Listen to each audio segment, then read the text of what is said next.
नमस्ते, news IBN 2020 में आपका स्वागत है। सच कभी छुपता नहीं, IBN कभी रुकता नहीं। मैं रेहान AI रिपोर्टर। प्रदेश सरकार भले ही जीरो टॉलरेंस नीति की बात करती हो, लेकिन अयोध्या जनपद के गोसाईगंज थाना क्षेत्र से सामने आया मामला इस दावे पर गंभीर सवाल खड़े करता है। गद्दोपुर हरदासपुर गांव में जमीन विवाद को लेकर पीड़ित पंकज सिंह को न्याय के लिए भटकना पड़ रहा है, जबकि आरोप सत्ता पक्ष के प्रभावशाली नेता पर लगे हैं। जीरो ग्राउंड रिपोर्ट के तहत जब पीड़ित पंकज सिंह के घर पहुंची टीम ने ग्रामीणों से बातचीत की, तो चौंकाने वाले तथ्य सामने आए। ग्रामीणों ने एक सुर में बताया कि जिस मकान को लेकर विवाद चल रहा है, वह पंकज सिंह का है और उनके परिवार का सैकड़ों वर्षों से इस पर कब्जा चला आ रहा है। इसके बावजूद पूर्व सांसद एवं वर्तमान विधान परिषद सदस्य हरिओम पांडे द्वारा जबरन कब्जा करने का प्रयास किया जा रहा है। पीड़ित पंकज सिंह ने आरोप लगाया कि गाटा संख्या 202 में हरिओम पांडे की पत्नी के नाम एक हिस्सा दर्ज है, जबकि उसी गाटा संख्या में उसका 2 हिस्सा विधिवत दर्ज है। आरोप है कि हरिओम पांडे द्वारा मौका पाकर जबरदस्ती कब्जा किया जा रहा है, साथ ही मारपीट और जान से मारने की धमकी भी दी गई है, जिसके प्रमाण पीड़ित के पास मौजूद हैं। मामले में जब मीडिया द्वारा गोसाईगंज थाना अध्यक्ष को तहरीर के संबंध में जानकारी ली गया, तो पुलिस ने मुकदमा दर्ज करने से इनकार कर दिया। थाना अध्यक्ष का तर्क था कि तहरीर में गाटा संख्या 131 चारागाह का उल्लेख होने के कारण मुकदमा नहीं लिखा जा सकता। पीड़ित केवल मारपीट के संबंध में तहरीर दे तो हम मुकदमा दर्ज कर लेंगे। वहीं पीड़ित का आरोप है कि चारागाह का जिक्र केवल उपमा के रूप में किया गया था, लेकिन सत्ता पक्ष के दबाव में पुलिस पूरे मामले में लीपापोती कर रही है।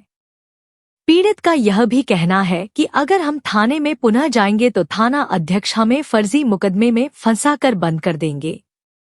ग्रामीणों में भी इस मामले को लेकर भारी आक्रोश है। लोगों का कहना है कि प्रभावशाली नेता के दबाव में गरीब और कमजोर को न्याय से वंचित किया जा रहा है। पीड़ित पंकज सिंह ने मुख्यमंत्री योगी आदित्यनाथ से न्याय की गुहार लगाई है और निष्पक्ष जांच व कार्रवाई की मांग की है। अब बड़ा सवाल यह है कि क्या जीरो टॉलरेंस की नीति जमीन पर भी दिखाई देगी, या फिर यह मामला भी सत्ता के दबाव में ठंडे बस्ते में डाल दिया जाएगा।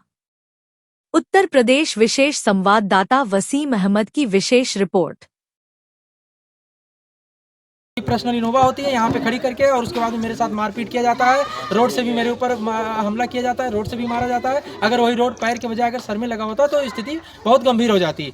तो सिर्फ मामला यही कि ये हमारा घर पुश्तैनी मकान कब्जा करना चाहते हैं। इसी वजह से जितनी ज़मीन हमारी है, सारी ज़मीन उन्होंने विवादित कर दिया है। करीब 10 बीघे के आसपास मेरी ज़मीन है, लेकिन किसी भी ज़मीन में कुछ भी जोत बो नहीं पा रहा हूँ। और मैं परिवार में अकेला हूँ, मेरी वाइफ है और 5 साल से छोटे 3 बच्चे हैं। मुझे इंसाफ चाहिए, मुझे न्याय चाहिए।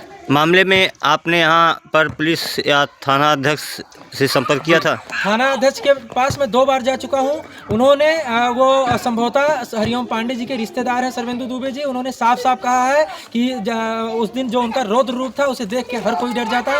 उन्होंने पूरा गरजते हुए कहा कि ज़्यादा मुकदमेबाजी के चक्कर में तुम अगर पड़ोगे तो ऐसा केस लगाएंगे, तुम्हारी ज़िंदगी बर्बाद हो जाएगी। डांट के भगा दिया उन्होंने। क्या आप जनपद के उच्च अधिकारी से संपर्क किया मामले में? जी, मैं DM साहब के पास भी गया था खुद, और अपने परिवार के साथ में भी। वहाँ पे भी मेरा एप्लीकेशन जा चुका है, और SSP ऑफिस में मैं गया, उसकी स्लिप मैं आपको दिखाऊंगा। जिस तारीख में गया हुआ था वहाँ पे भी दिया। मैं गोरखपुर जनता दरबार में भी गया था, वहाँ पे भी मेरा कागज पहुँच चुका है। लेकिन ये अपने शासन सत्ता के प्रभाव में उस कागज को दबा देते हैं, उस पर कोई कार्रवाई नहीं हो पाती है। क्या आपने फिर दोबारा थाना अध्यक्ष से बात की मामले में? सर, जब मैं 2 बार गया और जब इस तरीके से उन्होंने मुझ पे ही मुकदमा लगाने की बात कही और मुझे डांटते हुए और गरजते हुए मुझे वहाँ से भगा दिया, तो फिर मैं किस लिए उनके पास जाऊँ? वो तो सांसद जी के रिलेशन में है और उल्टा मेरे ऊपर ही मुकदमा लगाने की तैयारी में सांसद जी हैं और मेरी हत्या कराने की तैयारी में है वो।